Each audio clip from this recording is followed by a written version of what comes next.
আজকে গোপালগঞ্জে স্বৈরাচারী হাসিনার নিষিদ্ধ আওয়ামী লীগ লাঠি বৈঠার বাহিনীগুলো এনসিপির কর্মীর উপরে আঘাত করে। একটাই কারণ, তারা চাইছিল হাসিনা যেন চিরটা জীবন ক্ষমতায় থাকে। কিন্তু গোপালগঞ্জের মানুষ এটা বুঝতে পারে নাই।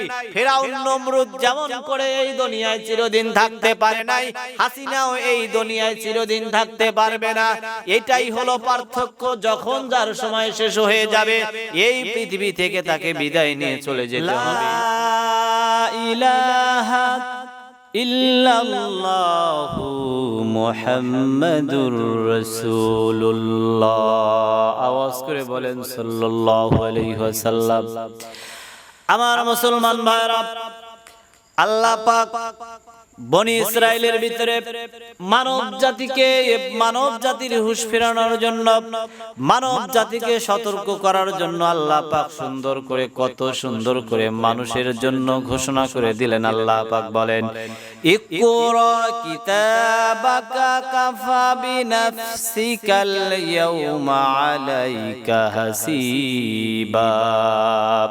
আল্লাহ পাক বলে, ও বান্দারে শোনো, এই যে তোমাকে এই পৃথিবীর বুকে আমি আল্লাহ পাক হায়াত নামক দৌলত তোমাকে দান করলাম, তুমি কিছুদিন এই পৃথিবীতে এই দুনিয়াতে অবস্থান করবে রে বান্দা। কিছুদিন তুমি এই পৃথিবীতে অবস্থান করবে। এই পৃথিবীতে কিছুদিন অবস্থান করার পরে ও বান্দা, এই দুনিয়ায় কিন্তু তুমি থাকতে পারবা না। এই দুনিয়ায় তোমাকে রাখা হবে না। দুনিয়া তোমাকে বিতাড়িত করে দিবে। দুনিয়া থেকে তোমাকে বিদায় নিয়ে চলে যেতে হবে। ও বান্দা, তোমার কি একটা বার খেয়াল হয় না? একটা বার কি তোমার বিবেকের কাছে প্রশ্ন করে না? এই যে আল্লাহ পাক তোমাকে দুনিয়াতে পাঠাইলেন হায়াত দিয়ে, এই হায়াতের ভিতরে তুমি কতটা ভালো কাজ করলা, কতটা মন্দ কাজ করলা, কতটা নেকির কাজ করলা, কতটা বদির কাজ করলা, সবকিছু কিন্তু আল্লাহ পাকের কাছে পাই পাই করে হিসাব দিতে হবে। বান্দা, তুমি যদি মনে করে থাকো তুমি সূর্যের আলোতে যা করো আল্লাহ পাক সেটা দেখতে পায়, রাতের অন্ধকারে যেটা করো বান্দা সেইটা মনে হয় আল্লাহ দেখতে পায় না। আল্লাহ পাক বলে, আপন কর্মের রেকর্ড পড়ো। ও বান্দা, তুমি যা দুনিয়াতে করেছো সবকিছু হাসরের ময়দানে বান্দা তোমার সামনে উপস্থাপন করা হবে। ওই দিন বান্দা তুমি বলবা, আরে আমি দুনিয়াতে যা করেছি সবই তো লেখা হয়ে গেছে, কোনোটাই বাদ নাই। আমার মুসলমান ভাইরা, আল্লাহ পাক বলে, বান্দারে শোনো, সবকিছু যেহেতু হাসরের ময়দানে আমি আল্লাহ পাকের কাছে উপস্থাপন করা হবে, সবকিছু যেহেতু আমি আল্লাহ পাকের কাছে প্রকাশ করা হবে হাসরের ময়দানে। এই দুনিয়ার বুকে তুমি অন্যায় করলে তোমার দলের নেতা তোমাকে সাপোর্ট করে। এই দুনিয়ায় তুমি যদি খারাপ কাজ করো, তোমার যদি টাকা পয়সা থাকে, টাকা পয়সার বিনিময়ে মানুষ তোমাকে শাস্তি দেয় না। কিন্তু হাসরের ময়দানে বান্দারে তুমি যদি দোষী হয়ে যাও, তুমি যদি অপরাধী হয়ে যাও, ও বান্দা, ওই হাসরের ময়দানে আমার যতগুলো ফেরেশতা রয়েছে একজন ফেরেশতা কিন্তু ঘুষ খাবে না। তুমি যদি আমল তোমার যদি ভালো হয় বান্দা, তোমার নসিব ভালো হয়ে যাবে, তোমার জন্য জান্নাত। আর বান্দা, তোমার আমল যদি খারাপ হয় ও বান্দা, ওই দিন তোমার সে হতভাগা আর একজনও কিন্তু থাকবে না। আমার মুসলমান ভাইরা, আল্লাহ পাক এই কোরআনুল কারীম, এই যে কোরআনুল কারীম আল্লাহ পাক বান্দার জন্য নাজিল করে দিলেন। আল্লাহ পাক বলে, বান্দারে এই কোরআনুল কারীম আমি তোমার জন্য নাজিল করে দিলাম। এই জন্য নাজিল করে দিলাম যাতে করে বান্দা তুমি দুনিয়াতে এসে তোমার রবকে জানো ভুলে না যাও, তোমার আসল রাস্তাটা যেন তুমি ভুলে না যাও, তোমার আসল ঠিকানা যেন তুমি ভুলে না যাও। এই জন্য বান্দা তোমার চলার জন্য একটা গাইড আমি তোমাকে দিলাম। আল্লাহ পাক বলে, শোনেন রে বান্দা, এই পৃথিবীতে 104টা কিতাব আমি আল্লাহ পাক নাজিল করে দিয়েছি এই মানুষের জন্য। 2,24,000 মতান্তরে 1,24,000 আর পবিত্র কালামুল্লাহ শরীফে 25 জন নবী রাসূলের নাম আল্লাহ পাক ঘোষণা করে দিয়েছেন। এই সবগুলো পয়গম্বর আলাইহিস সালাতু ওয়াস সালাম শুধু মানুষের হেদায়েতের জন্য আল্লাহ পাক দিলেন, যাতে করে আল্লাহ পাক বান্দাকে বানাইছেন জান্নাতে নেওয়ার জন্য, এই বান্দাগুলো যেন জাহান্নামে না যায়। আল্লাহ পাক বলে বান্দারে এত কিছু আমি আল্লাহ পাক করলাম তোমাকে সঠিক পথে আনার জন্য, তোমার হারানো বাড়ি জান্নাতে দেওয়ার জন্য। যুগে যুগে নবী রাসূল আমি আল্লাহ পাক পাঠাইলাম। ও বান্দা তারপরেও যদি তুমি হেদায়েতে না আসো, তারপরেও বান্দা যদি তুমি সিরাতুল মুস্তাকিমের রাস্তায় না আসো, বান্দা তোমার কপাল তুমি নিজেই নষ্ট করলা। বান্দা আমি আল্লাহ পাকের কিন্তু কোনো ক্ষতি হবে না। ও বান্দা শোনো, তুমি জাহান্নামে চলে যাবা, জাহান্নামের অতুল গহ্বরে বান্দা তুমি জ্বলে পুড়ে ছাই হয়ে যাবা। আমি আল্লাহ পাক এত সুন্দর করে তোমাকে তৈরি করলাম ও বান্দা জাহান্নামে দেওয়ার জন্য না, জান্নাতে দেওয়ার জন্য। বান্দা তোমাকে আমি আল্লাহ পাক বানাইলাম, কিন্তু বান্দা আমল না করার কারণে তুমি যদি জাহান্নামে যাও, আমি আল্লাহ পাকের কিন্তু কোনো ক্ষতি হবে না। আমার মুসলমান ভাইরা, আল্লাহ পাক বলে বান্দারে শোন, কিতাবুন আনসাল্লাহু ইলাইকা লিতুখরিজান নাসা মিনাজ-যুলুমাতি ইলান নূর।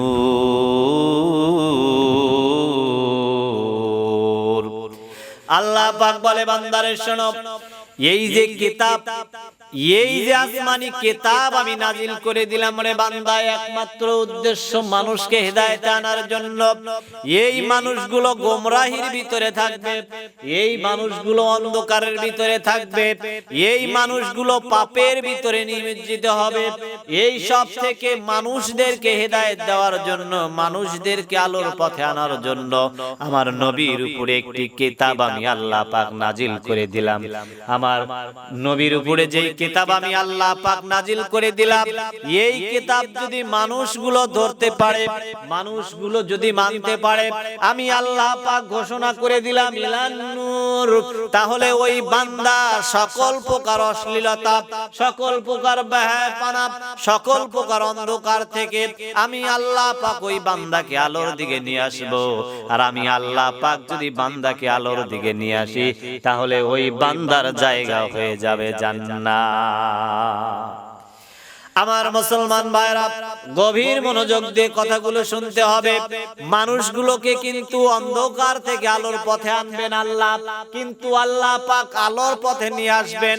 আনার জন্য এই যে যুগে যুগে নবী রাসূল আসলেন, আমার আপনার নবী বিশ্ব নবী জনাবে মুহাম্মদুর রাসূলুল্লাহ সাল্লাল্লাহু আলাইহি ওয়াসাল্লামের উপরে যখন এই কোরআনুল কারীম নাজিল হয়ে গেল, কোরআনুল কারীম নাজিল হওয়ার আগে আমার নবী সকলের কাছে আল আমিন ছিলেন, সকলের কাছে নবী আমার সবচেয়ে ভালো মানুষ হয়ে গেলেন। কিন্তু এই কোরআনুল কারীম যখন আল্লাহ পাক নাজিল করে দিলেন, আমার নবী কিন্তু মানুষের কাছে খারাপ হয়ে গেলেন।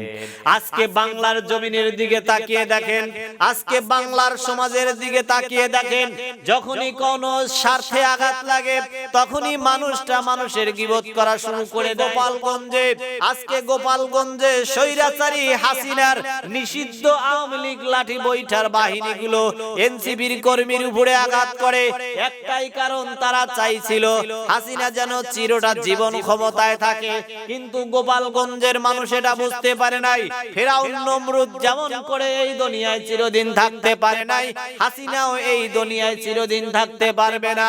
এটাই হলো পার্থক্য। যখন যার সময় শেষ হয়ে যাবে, এই পৃথিবী থেকে তাকে বিদায় নিয়ে চলে যেতে আল্লাহ পাক বলে মিনাল, আল্লাহ পাক বলে মিনাজ যুলুমাতি ইলান নূর। ও বান্দারে শোন শোন, বান্দা তোর বিবেক দিয়ে তুই একটাবার ভেবে দেখ, এই হাসিনা সরকার, এই স্বৈরাচারী সরকার যতদিন ক্ষমতায় ছিল, কোরআন মাহফিলের আলোচনা, ইসলামিক আলোচনাগুলো হতে পারে নাই, পাশের ব্যবস্থা করা লাগতো। এক জায়গায় না আরেক জায়গায়, আরেক জায়গায় না আরেক জায়গায়। আল্লাহ পাক বলে জমিন আমার, আসমান আমার, সূর্য আমার, চন্দ্র আমার, সবকিছু আমার, অতএব আমার জমিনে কোরআনের আলোচনা হবে, এখানে মানুষের কোনো হস্তক্ষেপ থাকতে পারে না। আল্লাহ পাক বলে বান্দারে মিনাজ যুলুমাতি ইলান নূর, এই এতগুলো জুলুম তারা করেছে, এই সকল জুলুম থেকে বান্দা তোমরা যদি বাঁচতে চাও, তাহলে সব ছেড়ে দিয়ে একমাত্র কোরআন ধরো। কোরআন যদি ধরতে পারো রে বান্দা, তাহলে আমি আল্লাহ পাক তোমার ভাগ্যটা পরিবর্তন করে দেব, আমি আল্লাহ পাক তোমার জীবনের গতিটা পরিবর্তন করে দেব, যেমনটা পরিবর্তন করে দিয়েছিলেন এই কোরআনুল কারীম ধরার কারণে হযরতে ওমর কোরআনুল কারীম ধরলেন। আল্লাহ পাক তাকে এই পৃথিবীতেই জান্নাতের সার্টিফিকেট দিয়ে গেলেন। সেই কোরআন আজকে আমাদের মাঝে আছে না নাই? আজকে যদি আমরাও কোরআন ধরতে পারি, আজকেও যদি আমরা কোরআন মানতে পারি, আজকেও যদি আমরা কোরআন দিয়ে সমাজ গঠন করতে পারি, আজকেও যদি আমরা কোরআন দিয়ে রাষ্ট্র গঠন করতে পারি, তাহলে এই বাংলাদেশটাকে আল্লাহ পাক রহমত দিয়ে ভরে দিবেন। আমার মুসলমান ভাইরা, আমার নবীর উপরে এই কোরআনুল কারীম নাজিল হয়ে গেল। আমার নবীজি সকল কওমকে ডাকলেন, ডেকে আমার নবীজি বললেন, ও আমার কওমেরা, ও আমার নিকটতম আত্মীয় স্বজন, পাড়া প্রতিবেশী, ভাই ব্রাদার যা আছো সকলেই একটা কথা শোনো। আমি আব্দুল্লাহর ছেলে মুহাম্মদ সাল্লাল্লাহু আলাইহি ওয়াসাল্লাম, আমি যদি আজকে বলি তোমাদের ধ্বংস অনিবার্য, তোমরা যে যে অবস্থানে আছো এইটা থেকে তোমরা যদি বের না হও তাহলে তোমরা শেষ হয়ে যাবা। কিংবা ওই যে পাহাড় দেখতেছো, ওই পাহাড়ের অতল গহ্বরে পাহাড়ের পিছনে তোমাদের ধ্বংস করার জন্য, তোমাদের উপরে আক্রমণ করার জন্য এক ধরনের শত্রু লুকিয়ে আছে, তোমরা কি আমার কথা বিশ্বাস করবা? তদানীন্তন সময়ে মক্কার সকলে বলল, আব্দুল্লাহর বেটা মুহাম্মদ জীবনে কখনো মিথ্যে কথা বলে না। মুহাম্মদ সাল্লাল্লাহু আলাইহি ওয়াসাল্লাম যদি এই কথা বলে অবশ্যই আমরা সেটা মেনে নেব এবং বিশ্বাস করব। আমার মুসলমান ভাইরা, আল্লাহর নবী বিশ্ব নবী জনাবে মুহাম্মদুর রাসূলুল্লাহ সাল্লাল্লাহু আলাইহি ওয়াসাল্লাম বললেন, ও আমার কওমের লোকরা, তোমরা শোনো, এই যে তোমরা এতদিন দেবদেবীর পূজা করলা, আগুনের পূজা করলা, গাছের পূজা করলা, এই যে এত কিছু পূজা করলা, এই সব কিছু বাদ দিতে হবে, একমাত্র আল্লাহর গোলামি করতে হবে, আল্লাহর দাসত্বপানা করতে হবে। যদি আল্লাহর গোলামি দাসত্বপানা না করো তাহলে তোমাদের জন্য ভয়াবহ শাস্তি জাহান্নাম কিন্তু অপেক্ষা করে। আমার মুসলমান ভাইরা, এই যে কোরআনুল কারীম আল্লাহ পাক আমার আপনার নবীর উপরে নাজিল করে দিলেন, এই কোরআনুল কারীম নাজিল করার পূর্বে এই কোরআনুল কারীম আল্লাহ পাক নিজের হেফাজতে রেখে দিয়েছিলেন। এই কোরআনুল কারীম আমার নবীর উপরে নাজিল করে দেওয়ার পূর্বে আমার নবীজিকে আল্লাহ পাক ডাক দিয়ে বলেন, নবীজি আপনার উম্মতদেরকে আপনি বলে দেন, যেহেতু কিয়ামত পর্যন্ত আপনার উম্মতেরা এই পৃথিবীতে আসবে, আপনার উম্মতের জানার জন্য আমি আল্লাহ পাক সুন্দর করে ঘোষণা করে লিপিবদ্ধ করে দিলাম, ইন্না আরাদনাল আমানাতা আলাস সামাওয়াতি ওয়াল আরদি ওয়াল জিবাল। আল্লাহ পাক বলেন, নবীজি এই কোরআনুল কারীমের এতই দাম, এতই মর্যাদা, এই কোরআনুল কারীমের এতই ওজন, নবীজি আপনি ঘোষণা করেন আপনার উম্মতের মাঝে, এই কোরআনের আমানত আমি এক সময় আল্লাহ পাক আসমানের উপরে দিতে চেয়েছিলাম কিছু সময়ের জন্য, নবীজি আপনার উম্মতের মাঝে ঘোষণা করে দেন, আমি আল্লাহ পাক যখন বললাম আসমান রে শোনো, আমার কোরআনুল কারীমের আমানত তোমার উপরে কিছু সময়ের জন্য রাখতে চাই, আসমান তুমি বলো এই কোরআনের আমানত তুমি রাখতে পারবে কিনা। আমার বন্ধুগণ, আল্লাহ পাক যখন এই কথাটা বললেন, আসমান সঙ্গে সঙ্গে ডাক দিয়ে বলে, আল্লাহ কোরআনের এতই মর্যাদা, এতই দাম, এই কোরআনুল কারীম যদি আমি আসমানের উপরে আপনি আমানত হিসেবে কিছু সময়ের জন্য রেখে দেন, ও দরদের আল্লাহ, আমি আসমান নিমিষেই ফেটে ভেঙে চৌচির হয়ে যাব, কিন্তু এই কোরআনুল কারীম আমি আসমান বহন করতে পারবো না। আল্লাহ পাক বললেন, নবীজি আপনি আপনার উম্মতদেরকে বলে দেন আসমান পারে নাই, অপারগতা প্রকাশ করলো। আল্লাহ পাক এইবার জমিনকে ডাক দিয়ে বলল, জমিনের শোনো, এই কোরআনুল কারীম আমি তোমার উপরে কিছু সময়ের জন্য আমানত হিসেবে রাখতে চাই। আসমান পারে নাই, জমিন তুমি বলো তুমি পারবে কি, তুমি পারবে কি?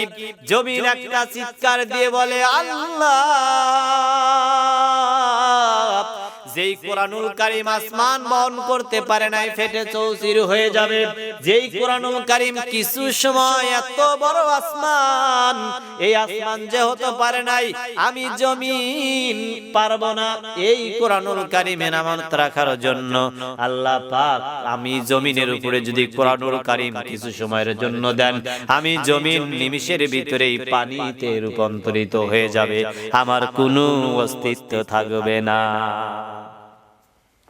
আমার বন্ধুগণ, আল্লাহ পাক বললে, আসমান জমিন তোমরা দুইজনই পারলা না, ঠিক আছে, এইবার আমি আল্লাহ পাক কি করব? আল জিবাল, আমি আল্লাহ পাক এই যে বড় বড় পাহাড়, পাহাড়ের উপরে আমি কোরআনুল কারীম কিছু সময়ের জন্য আমানত রাখবো।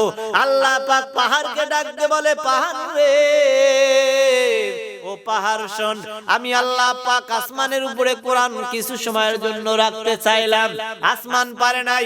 জমিনের উপরে কিছু সময়ের জন্য রাখতে চাইলাম, জমিনও পারলো না। ও পাহাড়, তোমার উপরে আমি আল্লাহ পাক কিছু সময়ের জন্য এই কোরআনুল কারীম রাখতে চাই, বলো পাহাড় তুমি পারবে কিনা এই কোরআনুল কারীম রাখার জন্য? পাহাড় এইবার একটা চিৎকার দিয়ে বলে, আল্লাহ, আসমান পারলো না, জমিন পারলো না, আমি পাহাড়ও পারবো না।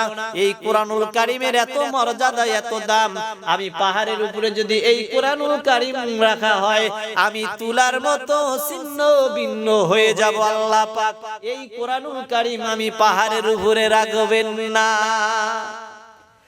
আসমান পারলো না, জমিন পারলো না, পাহাড়ও পারলো না। আল্লাহ পাক বলে, তোমরা তিনজনই পারলা না।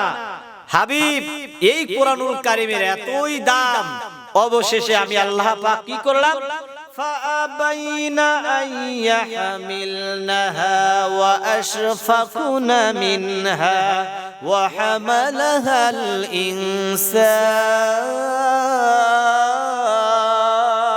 الإنسان। আল্লাহ পাক ডাক দিয়ে বলে, নবীজি, আসমান পারে নাই, জমিন পারে নাই, পাহাড় পারে নাই, অবশেষে আমি আল্লাহ পাক এই মানুষের উপরে এই পবিত্র কোরআনুল কারীম নাজিল করে দিলাম।